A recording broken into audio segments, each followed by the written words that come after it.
Hello, in this tutorial, I'll show you how to add VST to FL Studio. The first thing I'd like you to do is to download and install the VST plugin. And how do you do that? Just visit the plugin developer's website and download the correct installer for Windows or Mac OS, ensuring you choose the VST2, VST3, or the CLAP version where applicable.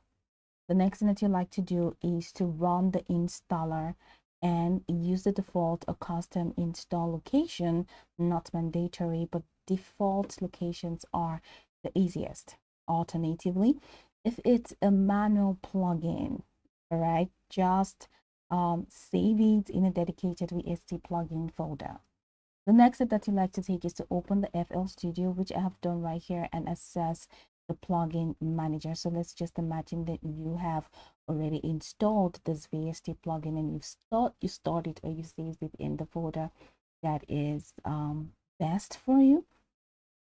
The next step is to open the FL Studio and access the plugin manager. So once you get in here, the next thing you have to do is to navigate to options, which is located at the top left corner of the screen. So just go ahead and select options, and from here you have a couple of more options. Just go ahead and click on file settings, and that's going to take you right into the file settings. And from here, just go ahead and locate plugins, and on the plugins you have this manage plugins. Now select manage plugins, and this opens, of course, the plugin manager, which you have in here. Now in the plugin search path section, which you have in here, add the folder path.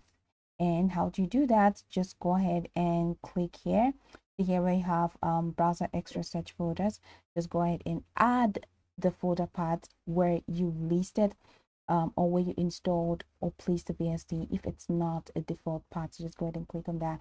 Click on the path and add it. So it's usually found in the local disk. So just go ahead and click on local disk and just check here. This is where you usually find it.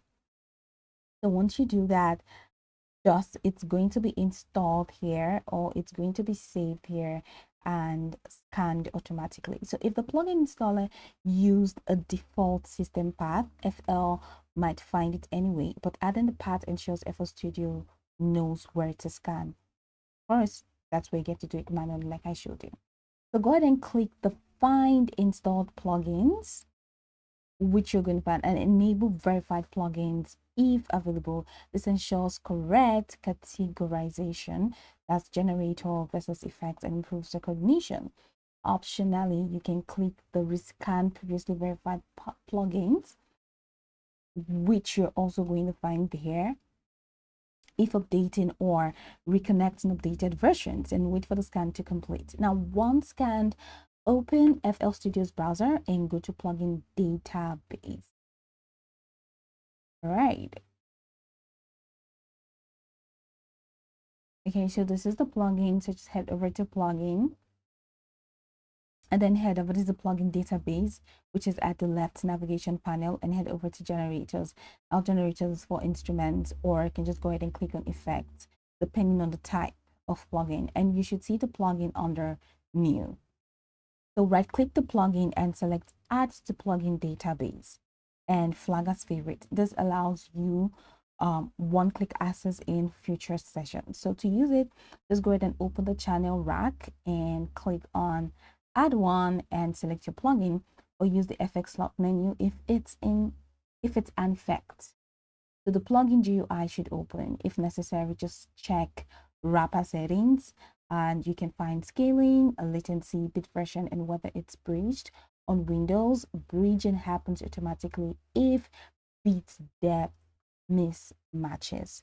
And pretty much that's how it works. So just go over the tutorial from the top to the bottom to get acquainted with steps. And of course, once you're done, we'll be good to go. I hope that this tutorial marvelously helped you search.